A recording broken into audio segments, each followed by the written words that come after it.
मेरे प्यारे दोस्तों, ज्ञान के सागर में आपका स्वागत है।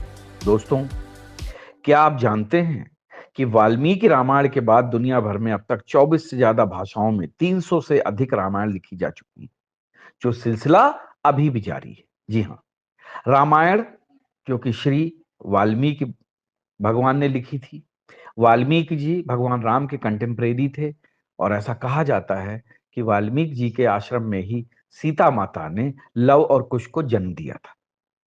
तो लव और कुश को रामायण सुनाने वाले भी भगवान श्री वाल्मीकि थे। भगवान श्री वाल्मीकि ही रामायण के रचयिता थे और उन्होंने रामायण को एक कथा के रूप में लिखा था। क्योंकि आप ये कह सकते हैं कि वाल्मीकि भगवान एक इतिहासकार थे। राम का इतिहास उन्होंने लिखा था, रघुकुल का एक इतिहास उन्होंने लिखा था। राम के जीवन में जो कुछ भी घटित हुआ था उसको उन्होंने रामायण के माध्यम से जनता के बीच में पहुंचाया था। लेकिन रामचरितमानस जो कि गोस्वामी तुलसीदास जी ने लिखा था, वो राम भगवान का चरित्र था। अगर आपको एक महान चरित्र को जानना है तो आपको रामचरितमानस को पढ़ना होगा। भगवान राम का चरित्र ऐसा ही था। भगवान राम 14 कलाओं के निपुण पारंगत थे और यही कारण है कि उनका चरित्र उत्तम था। उत्तम चरित्र के कारण ही वो रावण जैसे बलशाली को परास्त कर सके। अब आप समझिए, रामायण जो है 300 से अधिक मतलब जो है लिखी जा चुकी हैं। साथ ही 2 से 3 हजार लोक कथाएं भी मर्यादा पुरुषोत्तम राम का वर्णन करती हैं। पूरी दुनिया में ऐसी 2 से 3 हजार लोक कथाएं हैं। भारत के अलावा 9 अन्य देशों की अपनी अलग अलग रामायण भी हैं। भारत तो रामायण ग्रंथ का जन्मदाता है, रचयिता है। रामायण पर लिखा गया पहला ग्रंथ वाल्मीकि रामायण नहीं है, जबकि पहला ग्रंथ दशरथ जातक है। जी हाँ, रामायण से पहले भी दशरथ जातक लिखा जा चुका था। वहीं लोगों में गोस्वामी तुलसीदास की रचित रामचरितमानस सबसे ज्यादा प्रचलित होने के साथ साथ घर घर पूजी जाती है। ये एक ऐसा ग्रंथ है कि जिसकी पूजा तक घर घर होती है और जिसको पढ़ने से ऐसा कहा जाता है भगवान राम का चरित्र अगर हमारे देश के युवा अपने अंदर उतार लें तो शायद उनको जीवन में किसी प्रकार की कोई कमी नहीं होगी। जी हाँ, रामचरितमानस को स्वामी तुलसीदास एक ऐसा अजर अमर ग्रंथ लिखकर गए हैं जो कि आने वाले लाखों सालों तक इसी तरह से पूजा जाता रहेगा और लोग उससे प्रेरणा प्राप्त करेंगे। लेकिन मूल रूप से वाल्मीकि जी ने ही राम कथा लिखी थी, जो सबसे ज्यादा प्रामाणिक मानी गई है, क्योंकि वाल्मीकि जी श्री राम के समकालीन थे और माता सीता ने उनके ही आश्रम में लव कुश को जन्म दिया था। और लवकुश ही वो थे जिन्होंने राम दरबार में मर्यादा पुरुषोत्तम श्री राम के सामने रामायण का गुणगान करके सुनाया था। गोस्वामी तुलसीदास की रामचरितमानस और वाल्मीकि रामायण के अलावा तमिल में कम्मन रामायण को लिखा गया। वहीं रंगनाथ रामायण को तेलुगु में लिखा गया। रंगनाथ रामायण में विभीषण के लिए राम भक्त हनुमान ने बालू की लंका का निर्माण किया था। भारत के अलावा चीन, Malaysia, Cambodia, Indonesia, Bangladesh, Bhutan, Sri Lanka, Bali, Java, Nepal, Thailand आदि जैसे देशों में लोक संस्कृत के रूप में आज भी राम जिंदा हैं। जी हाँ, राम को आज भी उन्होंने लोक संस्कृति में जिंदा रखा है।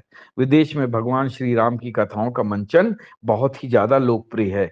पूरी दुनिया में राम और उनकी कथाएं लोकप्रिय हैं। विदेशों में रामायण जावा में 4 राम कथा प्रचलित है। सेरत राम, सैरी राम, राम केलिंग और पातानी राम कथा, ये सारी की सारी जावा, सुमात्रा, बाली, इंडोनेशिया में सुनाई जाती हैं। बेल्जियम के मिशनरी प्रोफेसर कामिल बुल्के ने राम कथा पर शोध किया था। नेपाल में भानुभक्त कृत रामायण, सुंदर रामन रामायण, आदर्श राघव रामायण हैं, जो कि वहां पर सबसे ज्यादा प्रचलित ग्रंथ हैं। कंबोडिया में रामकर रामायण है। पूर्वी तुर्किस्तान में खोतानी रामायण है। वहीं इंडोनेशिया में ककबिन रामायण का उल्लेख पाया गया है। मलेशिया को रावण के नाना के राज के रूप में जाना जाता है। श्रीलंका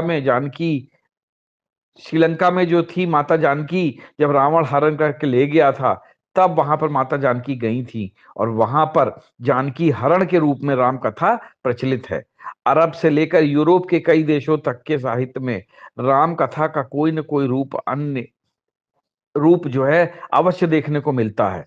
भारत में सबसे ज्यादा संस्कृत और उड़िया में राम कथा को लिखा गया है। पौराणिक कथाओं के अनुसार सबसे पहले श्री राम कथा को भगवान शंकर ने माता पार्वती को सुनाया था, जिसे एक कौवे ने भी सुना था, जिसका काकभूषण के रूप में पुनर्जन्म हुआ और उन्होंने राम कथा को अपने शिष्यों को सुनाया था। इससे इसका प्रचार प्रसार हुआ। इसके अलावा यह कहा जाता है कि राम भक्त हनुमान ने भी श्री राम कथा को एक शिलापट पर लिखा था, जो हनुमत रामायण के नाम से प्रसिद्ध है।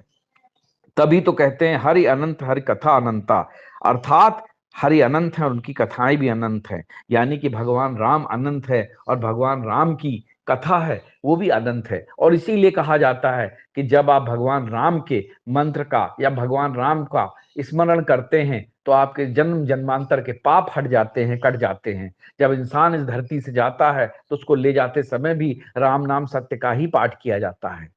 इसीलिए कहा जाता है कि श्री राम का नाम लेते रहिए। श्री राम रामेति रमे रामे मनोरमे सहस्र नाम ततुल्यम राम नाम वरान्ने। यानी कि अगर आप इस मंत्र का जाप करते हैं तो राम के हजारों नाम के बराबर आप जो है इस प्रकार राम के मंत्र का जाप कर लेते हैं। दोस्तों, राम से बढ़कर कुछ नहीं है, धर्म से बढ़कर कुछ नहीं है। आज हम जो भी हैं इन्हीं राम के द्वारा